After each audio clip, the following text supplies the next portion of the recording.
while since I've done one of these things, right, Doctor? Uh, Yeah, it's about a month.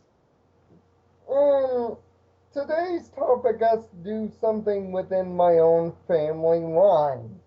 Talking about my brother-in-law. Let's be honest, my brother-in-law is not perfect. In fact, sorry, Twilight, your brother is terrible. Now, wait. Before you shoot me, let me explain. And let me try to help your brother. I think it's time to go $6 million man on your big brother, best friend forever, and rebuild him. We have the technology, or at least the head cannon for it.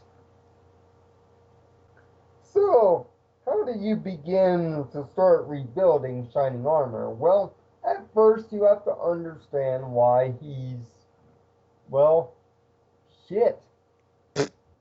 Shite. Well, well, the the humans at Hasbro failed to write him a proper background when he was first introduced in the file A Canterlot Wedding.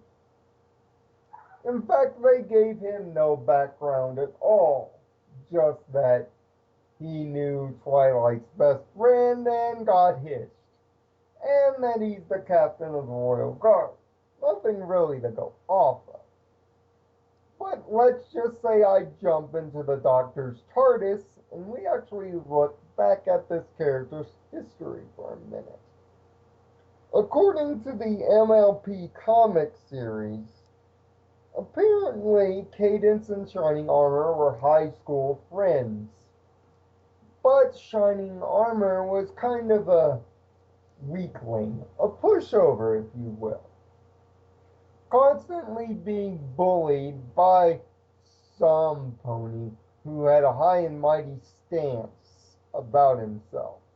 And he was trying to get him some of that Cadence love the hard way.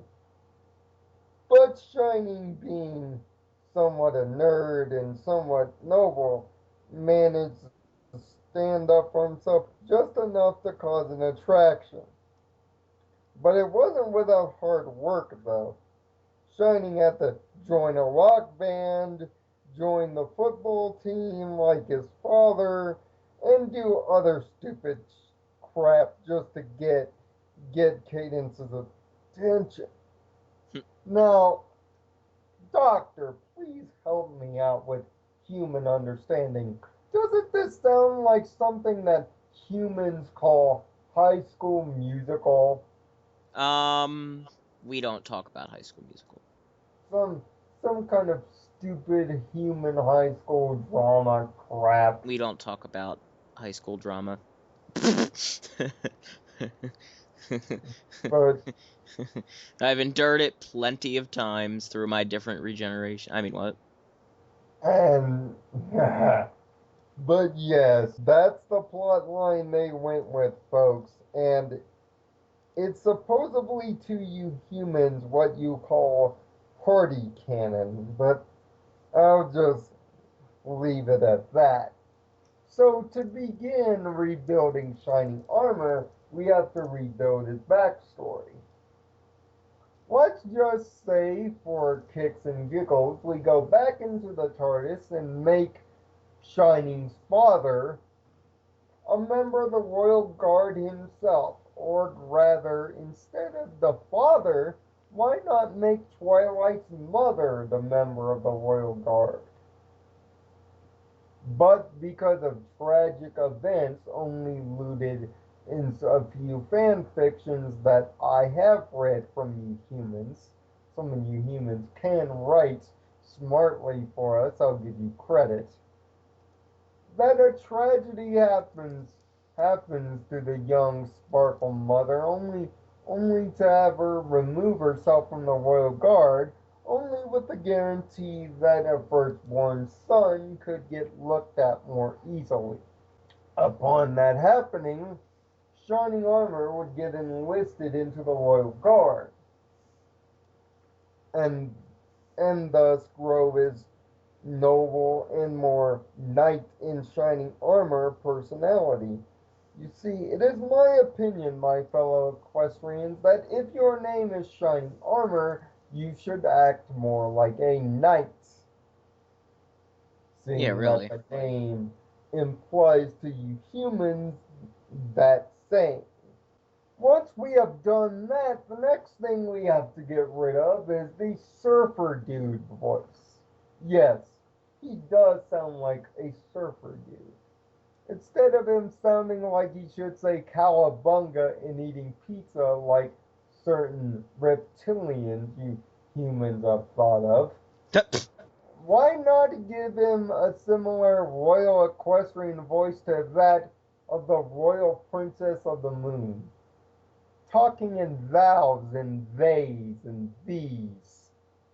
It's what you humans would consider old medieval English. Once again, speaking like a knight. See where I'm going, my fellow equestrians? And also giving Shining Armor a helper dragon similar to Spike. Every knight is no good without his dragon, but I guess not in the case of slaying, but in the case of helping. Not necessarily a letter dragon.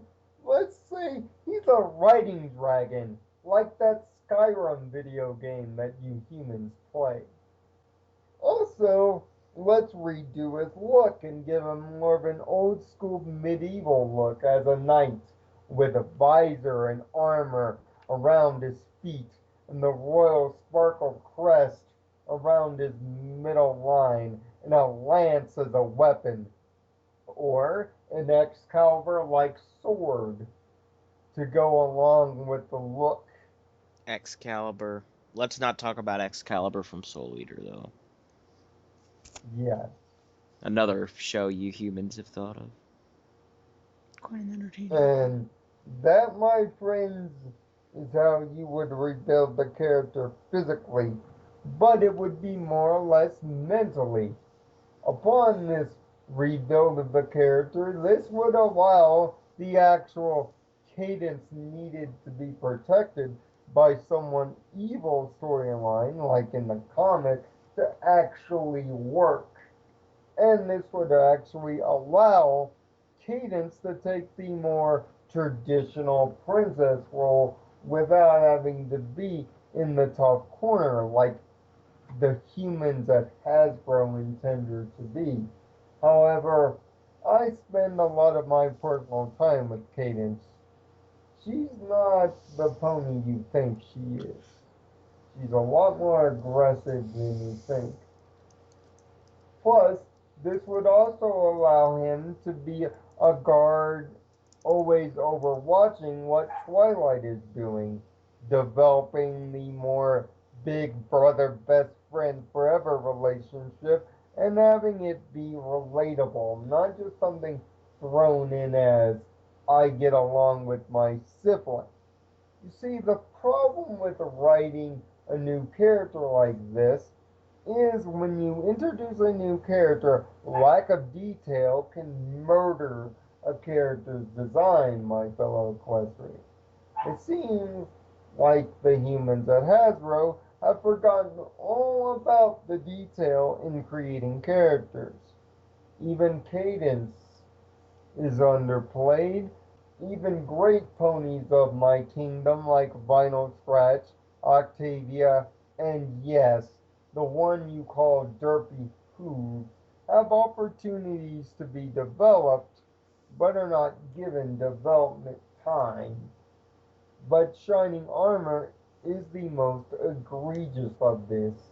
He almost seems clumsy, stupid, unaware of his surroundings. Like, take how he was acting in, let's say, Games Ponies Play, for instance. Not aware that the person that Twilight was hovering around was not the true games expector, Miss Harshwinnie, but just a common goers on, but played along with the idea, unaware that he must have been given instructions like Cadence, who the games inspector actually is. It would seem for a prince of an empire to actually know what's going on. He just doesn't. He seems like a character in need of a sonic screwdriver, a good companion, and maybe some humbling experiences. I don't know how you feel about my brother-in-law, Doctor, but something tells me he needs to go see Nurse Redheart and get a real doctor to operate on him. Let's just say the little chirping thing, as in this little chirping thing, won't do anything at this point. Ah! I dropped it. Yes, and yes, and I know I'm going to need to hide in your TARDIS because by the way that Twilight is looking at me, I might be banished to the next quarter of Tartarus if I don't stop talking about her brother this way. No, Twilight, I meant it in good faith. I'm only doing this because I love your brother-in-law. He is not a piece of trash, he just needs help. Oh God, she's going to kill me. Make sure my fellow equestrians join me for my next sparks of thought. That is, if I survive. Find peace in your own Nirvana. You sure this thing is bigger on the inside? Take a fucking look at it yourself!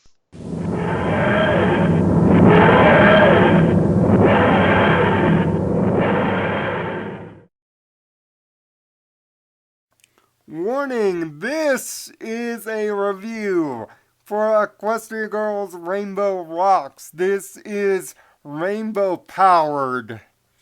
No audio video clips from the movie, which you can find on YouTube for some odd reason, is being used in the making of this video.